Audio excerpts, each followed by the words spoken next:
এমন এক জায়গার মধ্যে আসছে ভিডিও করার জন্য, না আছে কোনো দোকান, না আছে কোনো কিছু, মানে পানি খাওয়ার কোনো তেমন কোনো সিস্টেমই নাই।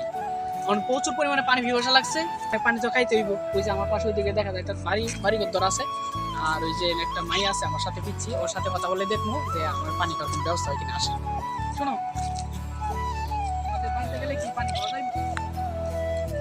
মানে গাইস বলতেছে পানি খাওয়া যাবে, চলেন দেখি পানি খাওয়া যাবে। পানি খাইতে চাইছিলাম কিন্তু যদি আশেপাশে দোকান থাকতো ওই দোকানটা খাওয়া যেত, বা আশেপাশে কোনো টিউবওয়েল থাকতো, সাপ্লাই সিস্টেম থাকতো, ওই জায়গাতে খাওয়া যেত।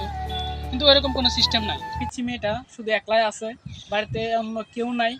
বলতেছে যদি পানি খাইতে চান তাহলে খায়া যান, মানে বাড়িতে গিয়ে পানি খাইতে হইব।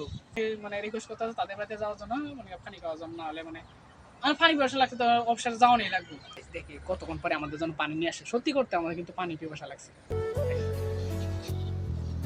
ধন্যবাদ তোমাকে ভাই, অবশেষে পানি দিয়ে গেছে, মানে যতটুকু পানি দিয়েছে আলহামদুলিল্লাহ।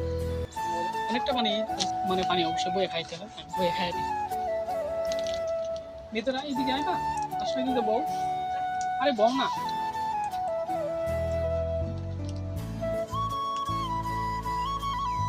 গাইস পানি খাওয়ার পর তেমন একটা শান্তি আইছে, আমার মনে কাছে নতুন জীবনটা ফিরে পাইছে। আসলে পানিটা হয়েছে মানুষের জন্য জীবন, যে কথা আছে না, জীবনের জন্য পানি বা পানির জন্য জীবন, কথা যাই হোক না।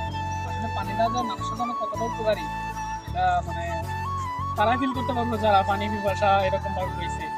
এই জায়গার দেন একটা শুধুমাত্র খালে লাগানো আছে, এই পাশে আরেকটা আছে, ওই যে হাতের বাম পাশে এই দিকটা একটা আছে, ওরা হচ্ছে বিলের মতন। কিন্তু এছাড়া পানি খাওয়ার উৎস বলতে আশেপাশে অন্য কোনো কিছুই নাই। ওনারা খুব ভালো মনের মানুষ, বলতে এই অনেক পানি খাওয়ার ব্যবস্থা করে দিয়েছে। তো যাই হোক, ভালো থাকবেন, সর্বক্ষণ মানুষের চেষ্টা করবেন যে মানুষের জীবের প্রতি দয়া দেখাতে। আসলে জীবের প্রতি দয়া দেখানো কিন্তু অনেক অনেক বড় একটা মহৎ কাজ।